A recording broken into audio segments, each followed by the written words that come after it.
After the end of Halloween, fans were speculating a sequel for 4 years before Halloween 2 was released. The writers John Carpenter and Deborah Hill never intended a sequel, they just made the ending a cliffhanger to make the character of Michael Myers scarier. But luckily they returned for the sequel and do an alright job.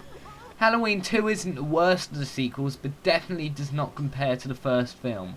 Halloween 2 picks off exactly where Halloween left off. Michael, who is trying to hide from Loomis and the police, goes into a trailer and steals a butcher knife. He then goes and kills a girl for no apparent reason. But then there was no reason for the deaths in the first film. Or so we think. Wink wink.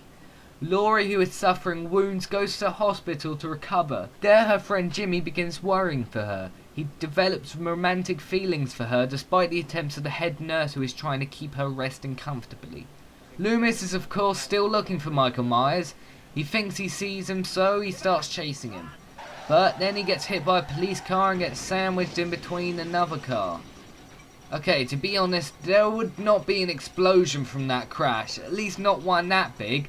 I mean, come on, it's Michael Bay directing this one. So then Michael goes around the hospital Laurie is staying in, starts killing off all the staff, so it's just him and Laurie, and some very creative and entertaining death scenes. My favourite is where he burns that woman in this hot scalding water. That scene is so cringeful yet so fucking awesome. So eventually Laurie crosses paths with Michael and he begins to chase her in another slow, intenseful chase scene. That is why Michael is awesome, because he doesn't run at the victims, he slowly walks towards them as if to say he's going to kill them anyway, so why try? So she goes to escape in a car but sees that all of the engines have been cut and the tyres have been popped. Michael comes outside, so Laurie runs back in. But she can't get in because it's locked. Luckily, Loomis, a nurse and a trooper let her inside. The nurse runs away to call the police for help. Then Michael makes his way in and cuts the trooper's throat. Loomis and Laurie run into an operating room where Laurie manages to shoot out Michael's eyes. Blindly, Michael goes around trying to stab Laurie, only using his hearing.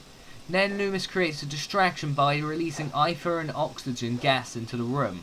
Laurie then runs out the room, leaving Loomis and Michael alone. Then Loomis grabs the lighter and blows up the room. But then somehow Michael comes out but falls to the floor. You'd think this would be a fitting end, but in the world of Hollywood, any successful film can never have a fitting end.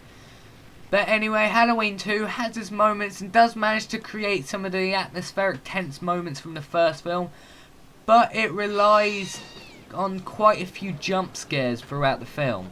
The performances are no worse than in the first film, but are no better either.